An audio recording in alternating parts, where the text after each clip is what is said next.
안녕하세요. 사랑하는 성도 여러분, 반갑습니다. 생명의 주님이 우리와 함께 하십니다. 우리와 함께 하시는 주님을 찬양합니다. 기도합시다. 하나님, 오늘도 우리에게 새날 주시니 감사합니다.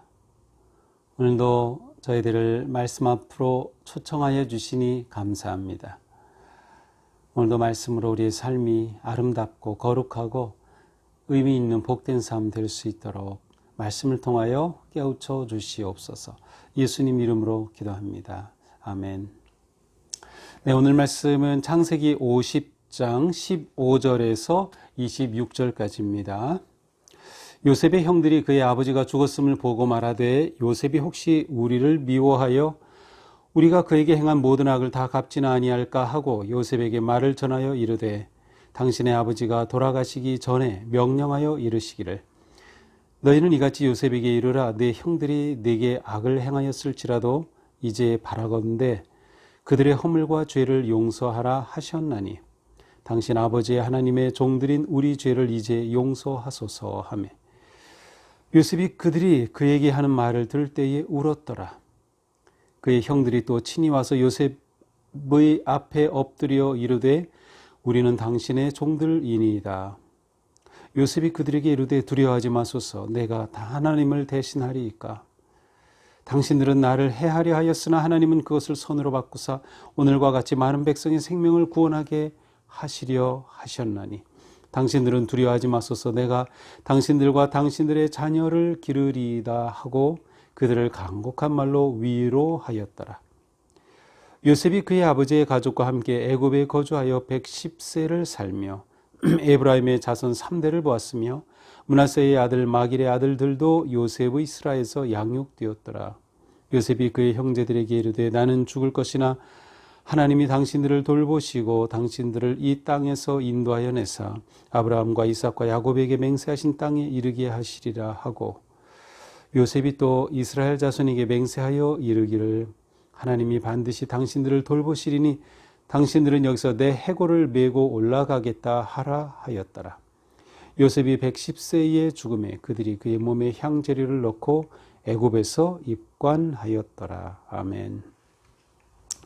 네, 드디어 요셉 이야기의 마지막 시간입니다. 그동안 우리가 요셉 스토리를 보면서 좀 많은 것들을 깨닫고 또 흥미진진한 그러한 스토리를 보고 또 하나님의 일하심을 볼 수 있었습니다. 이제 오늘로 요셉 이야기가 끝나고요. 이제 내일부터는 고린도 후서가 시작이 됩니다.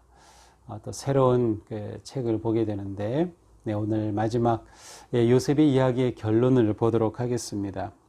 자, 이제 어제 본문에서는 야곱이 죽은 그러한 일, 그리고 이 야곱이 죽은 후에 그 요셉이 울면서 또 이집트의 장례 법에 따라서 몸에 향 재료를 넣고 또 그 아버지 시신을 가나안까지 모시고 가서 장례하는 그러한 내용을 보았습니다.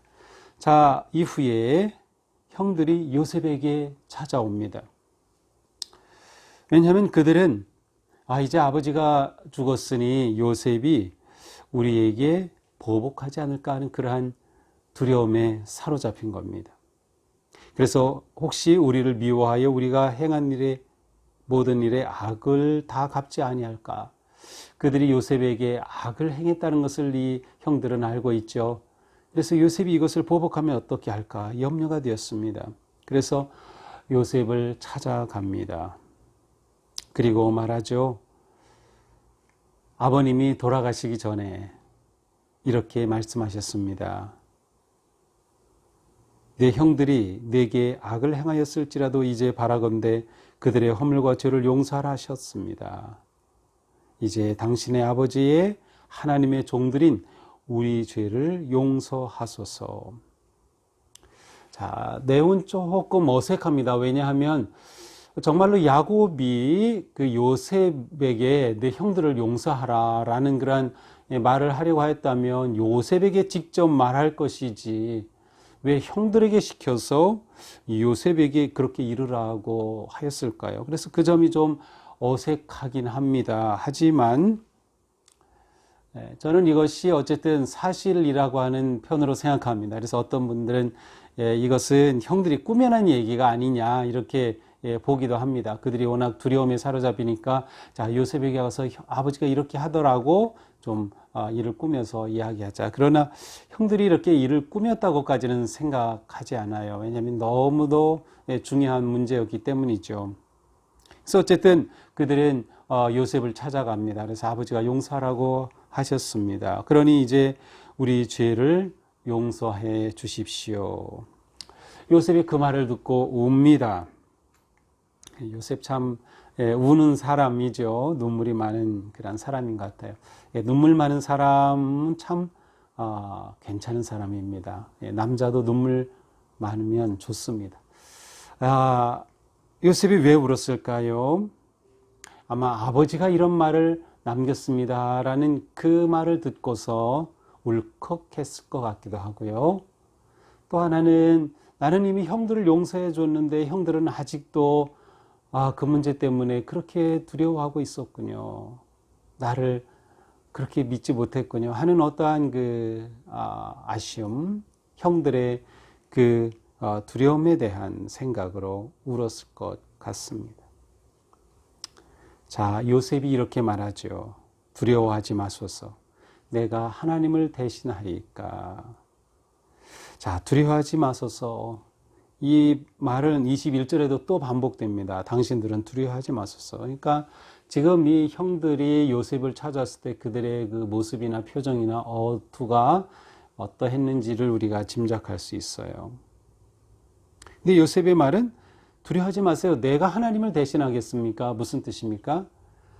형들이 잘못했지만 그것을 용서하고 또 그것에 대해서 심판하고 하는 분은 하나님이시지 그것은 제가 할 일이 아닙니다 라고 하는 뜻입니다. 다시 말하면 요셉은 하나님을 인정했습니다.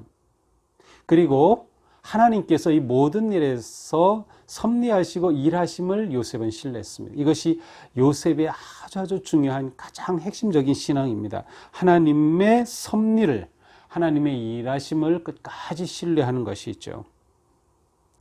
이것이 바로 형통이 아닌가요?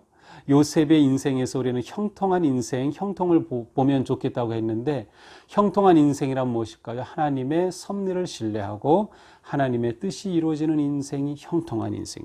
요셉은 이 모든 것을 하나님께 이미 맡긴 것이죠. 내가 형들의 그 잘못을 갚지 않겠다는 것이죠.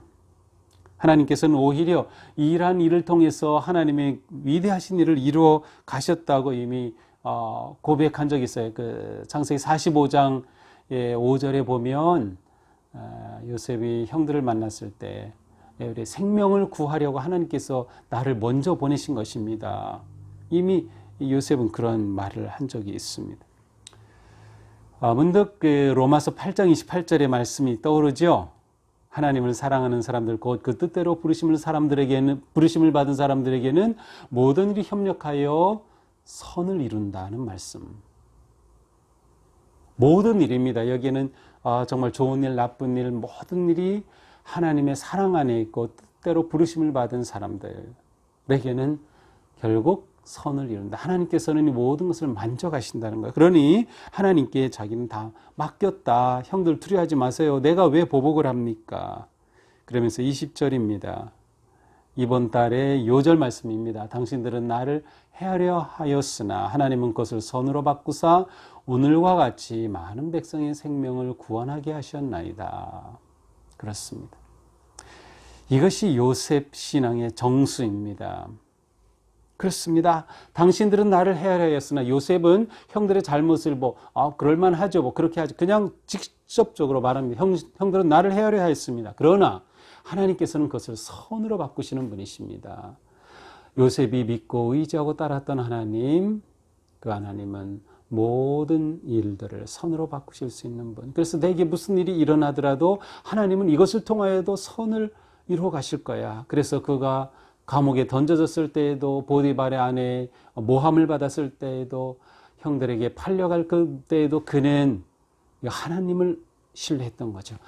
비록 내가 지금 이 말할 수 없는 고통과 어려움을 당하지만 그러나 하나님은 반드시 이 모든 일을 선하게 바꾸실 거다.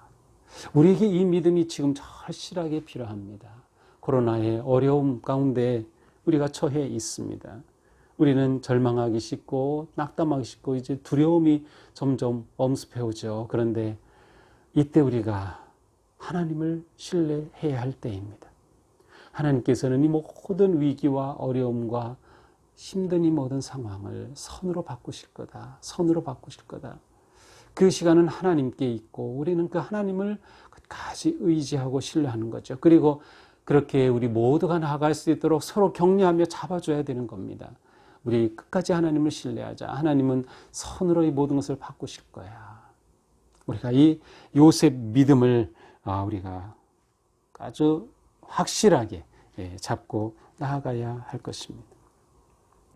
그리고 그들에게 간곡한 말로 위로하였더라. 21절이죠. 간곡한 말로 위로하였더라.